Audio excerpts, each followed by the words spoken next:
Hi everyone, how are you? It's Emmanuel here, live on Facebook once again. It's been a pleasure to do the live series, and it's been a couple of weeks since I've done a really great topic, and this came to me about 3 or 4 days ago. So I thought this would be excellent for anybody that wants to awaken their inspired leader, anybody that has a vision and a mission, or if you're just wondering how you can awaken your greatest powers so that you can increase your power and your certainty. So I can see we've already got somebody on board and a few of you guys, so thank you for joining. Feel free to ask questions, by the way. If there's any questions at all while you guys are here, feel free to ask and I'll be able to answer those questions. So I'm going to start off by saying, what is a leader or a visionary? This is an interesting topic for me because growing up, I was someone that was picked on, and words from the man himself. Hi Vlad, hi Casey, nice to see you guys here. So where was I? Yes, so growing up, the idea of me becoming a leader was something that just wasn't within my realm of thinking. I remember getting bullied and picked on in primary school, and just being part of a group was something that I thought, wow, if I could do that, then that would be something that's valuable. Then once I built up my social powers after, say, grade 6, and hi Alex, good to see you as well. I call the GOAT. MJ is always going to be the GOAT, so I'll leave that to him, but I like the title. So, growing and building my social network, that was an amazing thing. But as I started to grow, I really started to question what was the role of a leader, because when I went to high school and I gained popularity, I was popular, but I didn't really see that as being a leader. I just felt that I knew a lot of people. So I really wanted to understand, what is it that creates an inspired leader? Now, having worked with one of the world's biggest leaders and top leaders in human development, Dr. John Demartini, I can say that within my world, a leader is someone that leads, somebody that has information above and beyond what the regular society or a regular group of people have. So if you want to become an inspired visionary, one of the things that I'm going to recommend is that you have a set of information that's above and beyond that of which the people that you want to lead. Because if you have the same amount of information, then you're one of the others and everybody's equal.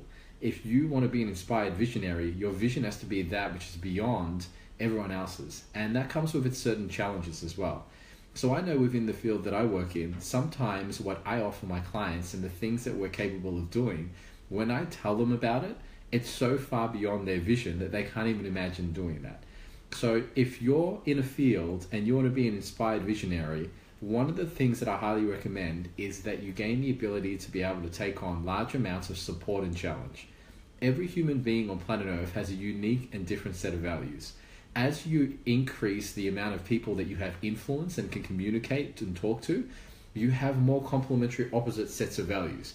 Now, these values, they will contradict you and call you negative when you go against their values. They'll call you positive and see you as a great leader when you go with their values.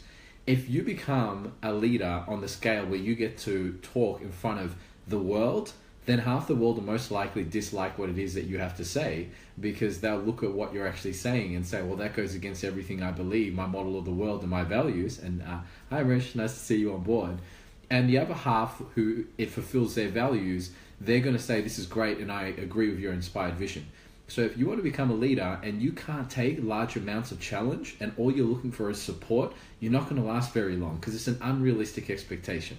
So regardless of what field it is, even within my field, I have other speakers, I have other people with consultation agencies, and they have an inspired vision as well. And when they see what I'm producing, sometimes they look and they go, that's not what we would do. That's not what we like. And they'll neg me or put me down. But because I look at that and I say, wow, how does that serve me? The questions that you ask yourself, because a question is a quest for information, dictate and determine the life that you live. And if you want to live an inspired life, it's wise to ask this thing called the brain questions and send it on a quest for information that serves your mission, not on information that will go against your mission and leave you inspired instead of inspired.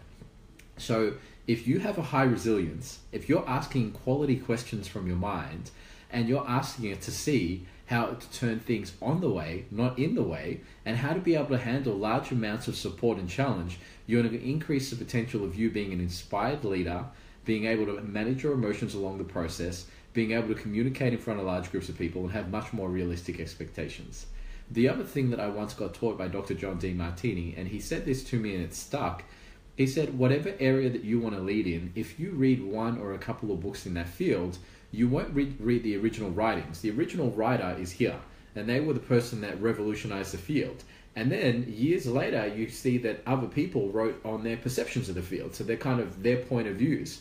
If you read one of the non-original writers, then you'll get someone's point of view on the field, but you'll never get the whole field. But if you read 20 or 30 different people and all of their information on the field with contradictory points of views, you'll increase the probability and the possibility of you becoming an inspired leader in that field. And I know that when I first started learning about human development, I watched certain people that were learning similar fields to what I was and getting certain qualifications stick to those fields. And I wanted to make sure that I was in getting quality information. So I read the complementary opposite fields, and I read the people that were contradicting them. And then I read other people within the same field.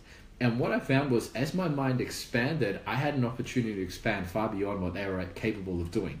And years later, the growth just completely was different because I was collecting information on multiple fields and increasing what I could lead and the amount of questions that I could answer from multiple different angles.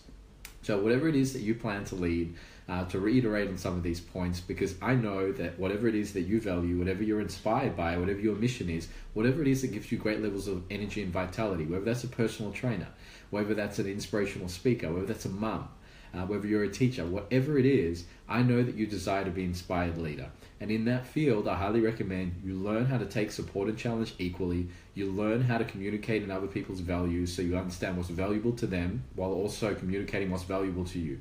The world's greatest leaders have figured out how to not sacrifice themselves, but to do what they love and love what they do, while giving other people what they love in the process. And whenever we have that in business, you have two people that are completely satisfied as equals that want to continue making exchanges together.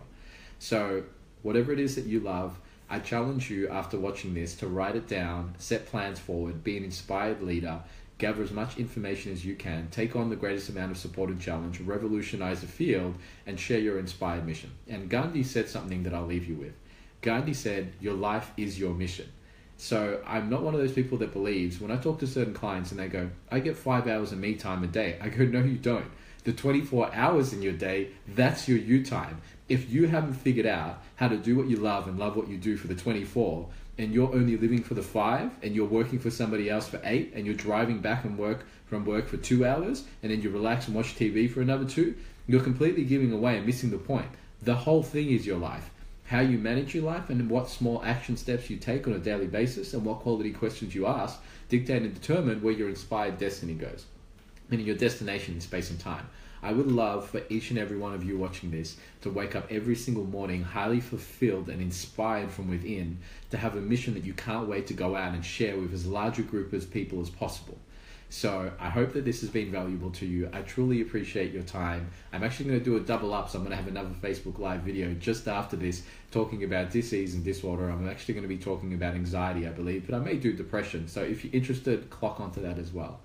If you or anybody else wants to highly awaken your inspired vision, get clarity and certainty on what that is, and build the resources to be able to push yourself to the greatest degree, then I invite you to get in contact or share with me someone valuable to you that you feel may be able to utilize this information. Have an amazing and inspiring night. Stay inspired. Ciao.